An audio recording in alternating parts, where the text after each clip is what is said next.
Article 820.156b of the National Electrical Code, or NEC, addresses the support requirements for coaxial cables. This section mandates that coaxial cables must be securely supported at intervals not exceeding 1.4 meters, which is equivalent to 4 feet 6 inches.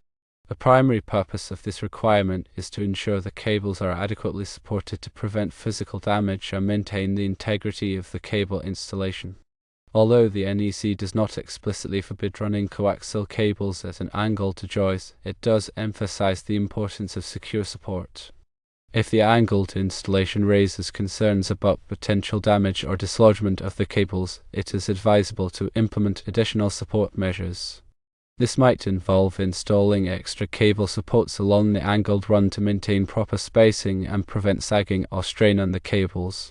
Another approach would be to reroute the cables so they run parallel to the joists.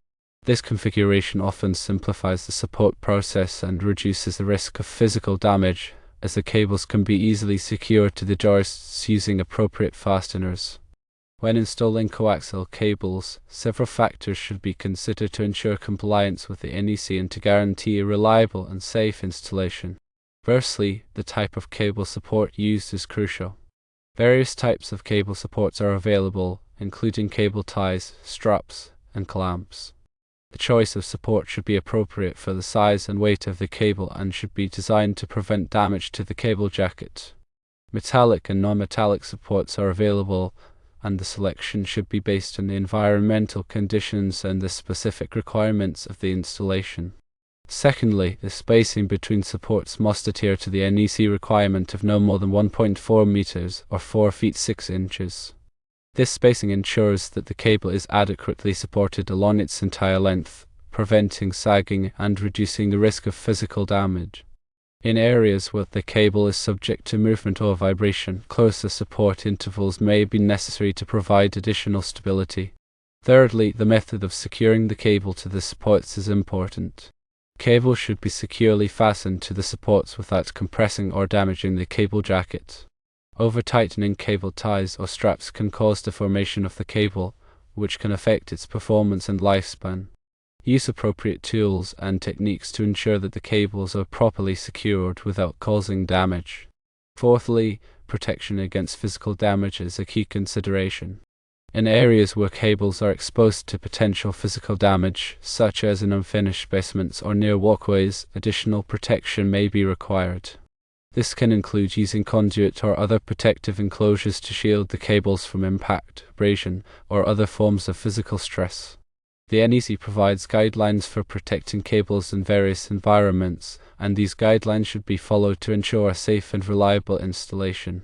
Fifthly, proper grounding and bonding are essential for coaxial cable installations. Branding helps to protect against electrical surges and interference, while bonding ensures that all metallic components of the system are at the same electrical potential. The NEC specifies the requirements for grounding and bonding coaxial cables, and these requirements should be strictly followed to ensure electrical safety and to minimize the risk of equipment damage. Sixthly, labeling and identification of cables are important for future maintenance and troubleshooting. Cables should be clearly labeled to indicate their purpose and destination, making it easier to identify and trace cables when performing maintenance or repairs. Use durable labels that are resistant to fading and environmental damage to ensure that the labels remain legible over time. Seventhly, compliance with local building codes and regulations is essential. In addition to the NEC, local building codes may impose additional requirements for cable installations. It is important to be familiar with these requirements and to ensure that the installation complies with all applicable codes and regulations. This may involve obtaining permits and inspections from local authorities to verify compliance. Eighthly, proper cable management practices can help to improve the appearance and organization of the installation. Cable should be neatly arranged and routed to minimize clutter and to facilitate future maintenance. Use cable trays, raceways, or other cable management systems to keep cables organized and out of the way. This can also help to prevent accidental damage to the cables and to improve the overall safety of the installation. Ninthly, regular inspection and maintenance are important for ensuring the long-term reliability of the cable installation. Cables should be periodically inspected for signs of damage such as cuts, abrasions, or corrosion. Any damaged cables should be repaired or replaced promptly to prevent performance degradation or safety hazards. Also, cable support should be checked to ensure that they are still securely fastened and that the cables are properly supported. Tenthly, documentation of the cable installation can be helpful for future reference and troubleshooting. Keep records of the cable routes, support locations, and grounding connections. This documentation can be invaluable when performing maintenance or repairs, or when making changes to the cable system. Use diagrams, photographs, or other visual aids to document the installation clearly and accurately. In summary, while the NEC does not explicitly prohibit running coaxial cables at an angle to joists, it does require that they be securely supported at intervals not exceeding 1.4 meters or 4 feet 6 inches. If the angled installation raises concerns about potential damage or dislodgement of the cables, it is advisable to implement additional support measures or to reroute the cables parallel to the joists. By following these guidelines and best practices, you can ensure a safe, reliable, and compliant coaxial cable installation. Always consult the latest edition of the NEC and local building codes for specific requirements and regulations applicable to your area. The NEC is updated periodically to reflect changes in technology and best practices, so it is important to stay current with the latest revisions. When in doubt, consult with a qualified electrical inspector or engineer to ensure that your cable installation meets all applicable requirements. They can provide expert guidance and help you to avoid costly mistakes or safety hazards. Remember that electrical work can be dangerous, and it is always best to err on the side of caution. If you are not comfortable performing the work yourself, hire a qualified electrician to do it for you. This will ensure that the work is done safely and correctly, and that your cable installation meets all applicable codes and regulations.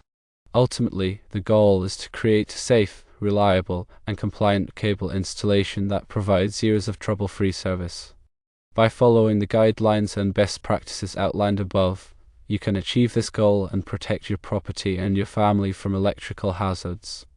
In addition to the above points, it's worth mentioning a few specific scenarios and how they might influence your approach. For example, if you are running coaxial cable in a drop ceiling, the support requirements may be slightly different. In this case, the NEC typically requires that the cables be supported by the ceiling grid or by independent supports, rather than simply laying them on top of the ceiling tiles. This helps to prevent the cables from sagging and potentially damaging the ceiling tiles, and it also makes it easier to access the cables for maintenance or repairs. Another scenario to consider is when you are running coaxial cable outdoors. In this case, the cables will be exposed to the elements, so it is important to use cables and supports that are designed for outdoor use. These cables typically have a weather-resistant jacket and are designed to withstand exposure to sunlight, rain, and temperature extremes. The support should also be made of corrosion-resistant materials to prevent them from rusting or deteriorating over time. When running coaxial cable in commercial buildings, there may be additional requirements for fire resistance. In this case, you may need to use plenum-rated cables, which are designed to prevent the spread of fire and smoke in the event of a fire. Plenum-rated cables are typically more expensive than standard cables, but they are essential for ensuring the safety of building occupants in commercial settings. It is also important to be aware of any potential sources of electromagnetic interference, or EMI, when running coaxial cable. EMI can interfere with the signal carried by the cable, resulting in poor performance or even complete signal loss. To minimize the risk of EMI, you should avoid running coaxial cable near sources of electromagnetic radiation, such as power lines, transformers, and fluorescent lights. If you must run coaxial cable near these sources, you can use shielded cables, which are designed to block out EMI. Also, when working with coaxial cables, it is important to use the right tools and equipment. This includes cable strippers, crimpers, and connectors that are specifically designed for coaxial cable. Using the wrong tools can damage the cable or the connectors, resulting in poor performance or unreliable connections. It is also important to follow the manufacturer's instructions when installing connectors to ensure that they are properly installed and provide a good electrical connection. Another important consideration is the bend radius of the coaxial cable. The bend radius is the minimum radius that the cable can be bent without damaging it. Bending the cable too sharply can cause the conductors inside the cable to break or become damaged, resulting in poor performance or complete signal loss.